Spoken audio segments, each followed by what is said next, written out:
something to happen to Jaime, whether it be a coup or assassination, I wasn't sure, but that he would be taken down because he was not being corrupted. He would not allow himself to be corrupted the way we wanted to corrupt him. Omar Torrijos, president of Panama, was, one of my favorite people. I really, really liked him. He was very charismatic. He was a guy who really wanted to help his country. And when I tried to bribe him or corrupt him, he said, "Look, John," he called me Juanito. He said, "Look, Juanito, I don't need the money. What I really need is for my country to be treated fairly. I need for the United States to repay the debts that you owe my people for all the destruction you've done here. I need to be in a position where I can help other Latin American countries win their independence and be free of this terrible presence from the north that you people are exploiting us so badly. I need to have the Panama Canal back in the hands of the Panamanian people. That's what I want.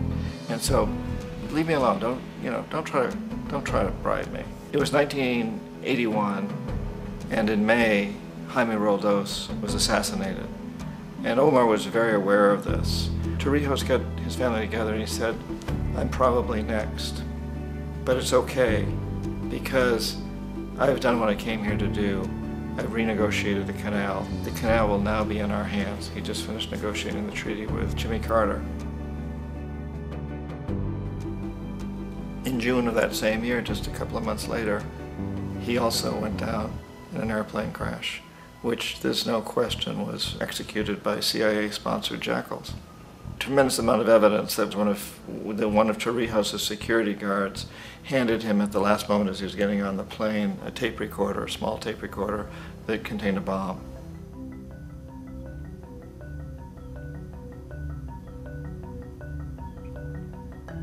It is interesting to me how this system has continued pretty much the same way for years and years and years, except the economic hitmen have got better and better and better.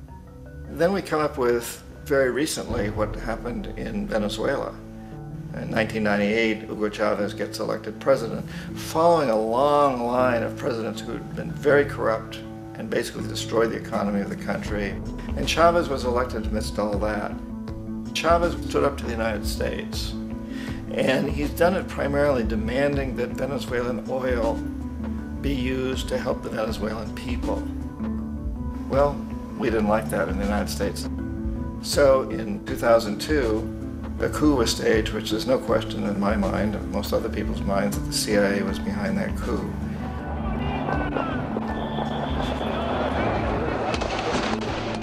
The way that coup was fomented was very reflective of what Kermit Roosevelt had done in Iran, of paying people to go out into the streets to riot, to protest, to say this Chavez is very unpopular. If you can get a few thousand people to do that in television, can make it look like it's the whole country, and things start to mushroom. Except in the case of Chavez, he was smart enough, and the people were so strongly behind him that they overcame it, which was a phenomenal moment in the history of Latin America.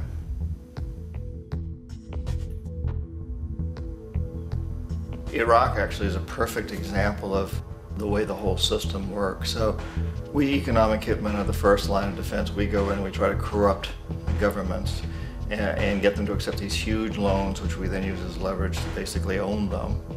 If we fail, as I failed in Panama with Omar Torrijos and in Ecuador with Jaime Roldos, men who refuse to be corrupted, then the second line of defense is we send in the jackals. And the jackals either overthrow governments or they assassinate.